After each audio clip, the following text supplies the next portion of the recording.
This is a third and fourth stimulus check update. I'll give you the latest payment dates regarding the third $1,400 stimulus check. We'll go over the different social programs that may be included in the infrastructure plan, including the $200 increase in Social Security, $15,000 house credit, among a few other programs. I'll play you two video clips, one from a Democrat, one from a Republican, giving the reasons why they are for or against the infrastructure plan. I'll give you the latest updates on the fourth stimulus check, then I'll answer the questions you leave for me in the comments. I hope you're having a great day. If you appreciate these straight to the point updates, then hit the like button down below. So I took a couple of days off from giving updates so I could go on a family camping trip for my 35th birthday. We had a great time with my wife and two daughters. If you want to know more details about the trip, I'll talk about it later on in the video. So watch till the end if you want to know what type of fun activities we did.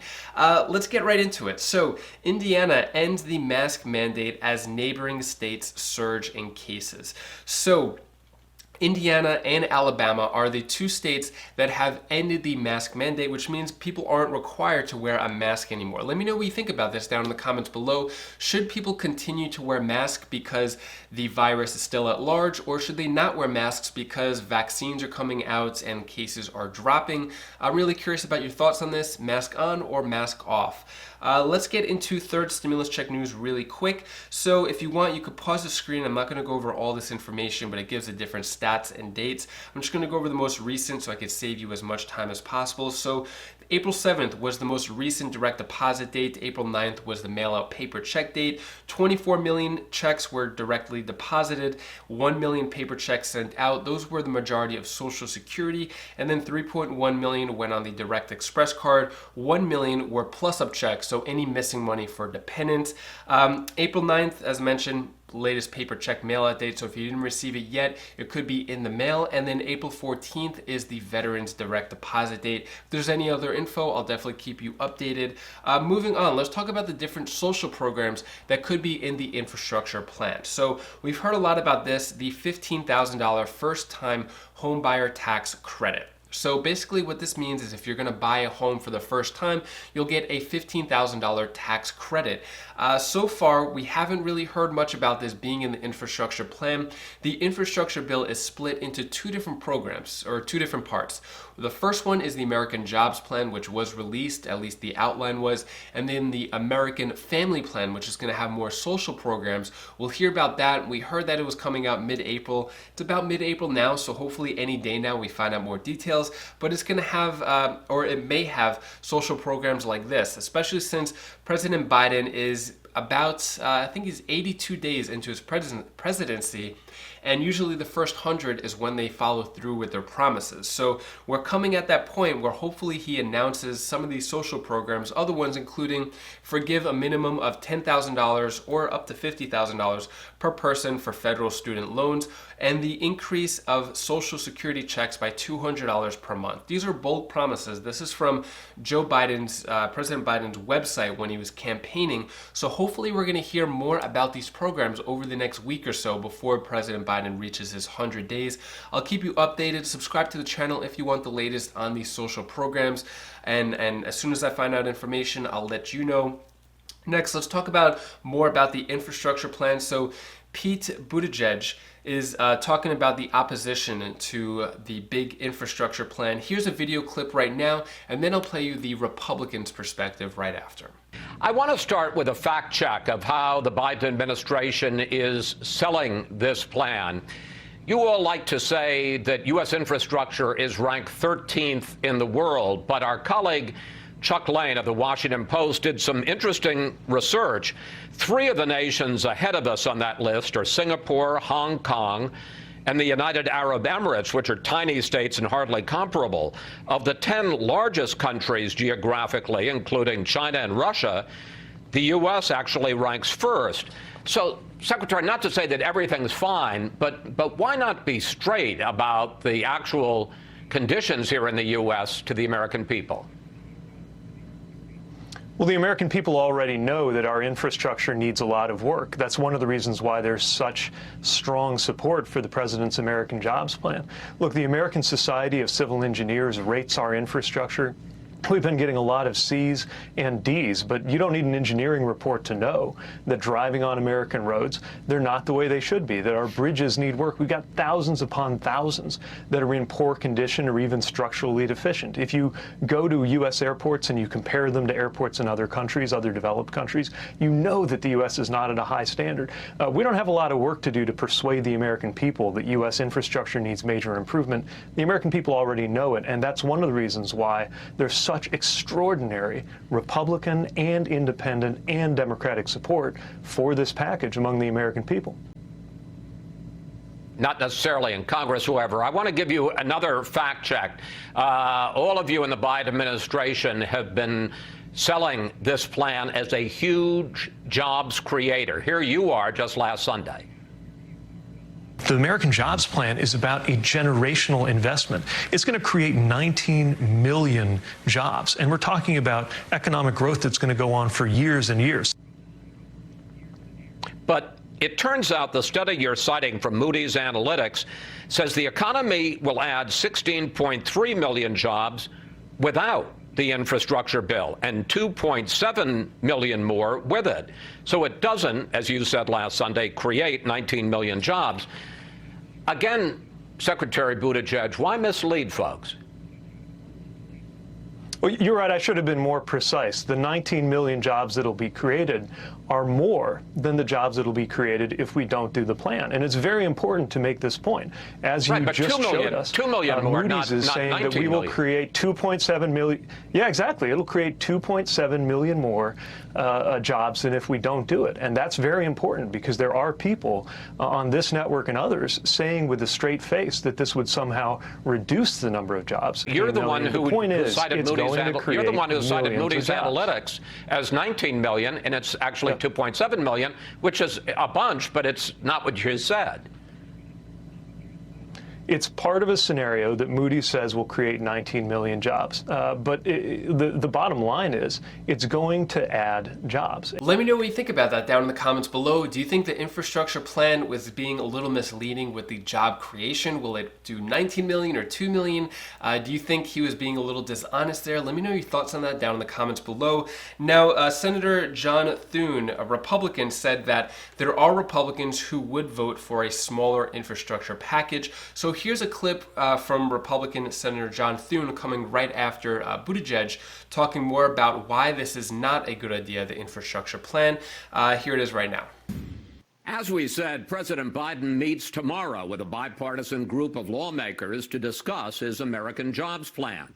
And joining us now from South Dakota, the #2 Republican in the Senate, John Thune. Senator, you just heard my conversation with Secretary Buttigieg. They say they're willing to compromise. How far are you willing to go? How high up in an infrastructure plan, and how are Republicans willing to pay for it? Well, good morning, Chris. There are Republicans who are interested in an infrastructure plan. Infrastructure in the past has always been bipartisan when it's confined to infrastructure. The plan that you heard Secretary Buttigieg talk about is a massive expansion of the government. Only about 6% of the president's proposal actually goes to what the American people, I think everyday Americans, would describe as infrastructure.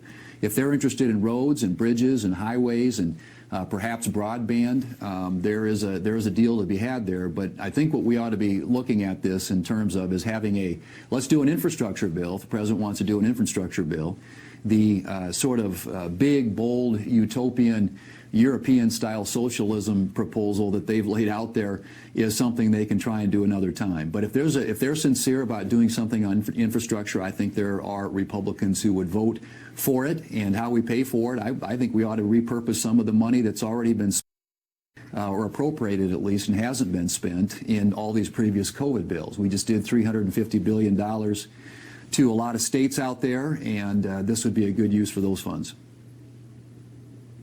Well, let's look at the state of infrastructure, traditional infrastructure, in your state. According to studies, South Dakota has the 4th highest rate of structurally deficient bridges in the country. clean drinking water needs are $730 million. You say 6% of this bill is infrastructure.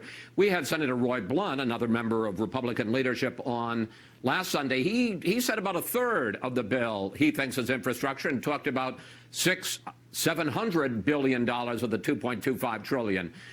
Is there something in that neighborhood or even higher that you would be willing to go for? And why are raising taxes on corporations, why is that just off the table as a way to pay for this? Before he answers that question, I just wanted to look up two facts that he was talking about. So one, he said only 6% of Biden's bill is actual infrastructure. So this is the infrastructure plan right here laid out around $2 trillion. So $650 billion for infrastructure at home. And this is what it includes. You could pause the screen if you want to read more about it. I'm just going to go over the top line numbers. Transportation infrastructure is $621 billion. Now it's $115 billion for highways, bridges, and roads. That may be the 6% that he's talking about, but he did mention clean drinking water, broadband, so I'm not really sure what he means by the 6%. And then there's $580 billion for research and development, and then $400 billion for caretaking economy to take care of our most vulnerable people, including elderly and disabled people. So that's what he was talking about with the 6%. I think it was just the highways, bridges, and roads. And then also regarding the corporate tax rate, saying it's one of the highest in the world. So this is the ranking of the highest corporate tax rate. So you could see the highest one is Puerto Rico, which is actually part of the US, but it's 37.5%. And I'm going to scroll down. You can see there's a lot of countries in the 30s, and the US tax rate right now is at 21%. So if we go down, you can see how far I was able to scroll down. The United States at 21. It doesn't give the numbers of rankings on this site, but you could see that it's definitely not the highest in the world. So I just wanted to fact check that. And now here's the rest of what he's saying. Well, first off, in terms of the actual components of a bill, yeah, I think water, wastewater, I said highways, roads, bridges, perhaps broadband could all be included in that category. You know, our state of South Dakota obviously depends upon the highway bill funding in order to upkeep and maintain a lot of the roads and bridges in our state. And we would welcome, as I said before, an infrastructure bill, which we do about every 5 years. I think that the tax increases that are included in here are something that would be very crushing to the economy. You're talking about increasing the rate from 21% to 28%, or a 33% tax increase on businesses in this country who are looking to create jobs. It doesn't make sense, after we just reformed the tax code in 2017 and tried to make our tax code more competitive in the global marketplace, to then raise taxes and make the United States the highest taxed place to do business in the world. I don't think that's a good way to grow our economy. It's not a good way to create jobs. And the Democrat idea always includes increasing taxes. There aren't very many times in history where I think you look at and say, let's raise taxes to grow the economy and create jobs. If we want to do that, Chris, we want to keep taxes low so our businesses can compete globally. And there's certainly no need for a big fat tax increase on businesses, either on the publicly held corporations or the pass-throughs, which would also be hit by the increase in individual income rates. Let me know what you think about what Senator John Thune said. Does he bring up some good points? Anything you agree with, disagree? Let me know what you think about that down in the comments below. Next, let's talk about the fourth stimulus check and how it could raise around 7.3 million Americans out of poverty. Now, the fourth stimulus check, we still don't know all the details. I'm just going to talk about the latest articles that came out. So lawmakers are still pressing Biden to say yes to more payments. Now, these are mainly from the progressive Democrats. And at the moment, I think there's around 70 lawmakers who support further payments to Americans, and not just one-time checks, but multiple checks, which are going to be recurring on a monthly basis. Let me know what you think about this down in the comments below. Should there be a fourth stimulus check, or do you think the economy is better now? In my opinion, I think there's still a lot of people who are suffering that haven't been addressed. I'm sure the majority of people are still doing well, are doing better than they were before, but I still think there are are people who need help, who have kind of been forgotten about and left in the cracks. Now, regarding the fourth stimulus check and being the infrastructure plan, we don't know if that's going to happen yet. We're still waiting for the American Family Plan.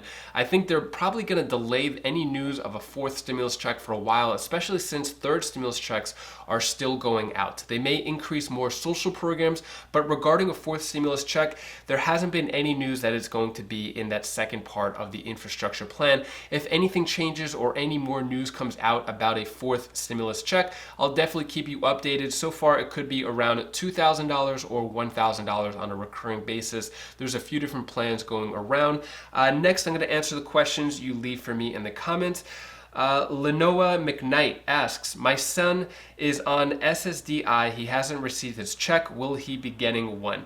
Yes, so anyone on SSI, SSDI will be receiving a third stimulus check of $1,400. As I mentioned, a majority of them got a direct deposit, but if you don't get a direct deposit, it may be in the mail, which is mailed out April 9th, which is only a few days ago. It could take up to 2 weeks to receive, so be on the lookout in the mail for that.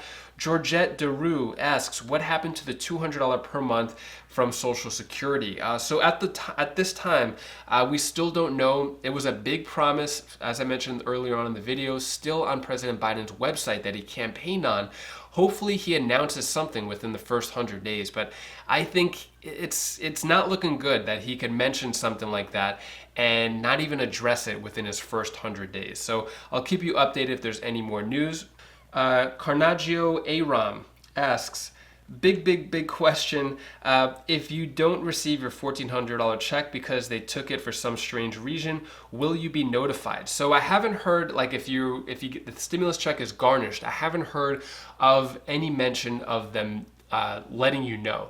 But if you could find out if there is any judgment against you, if you're in debt collection and private debt collection, and if that is the case and your stimulus check is gone, it may be due to that.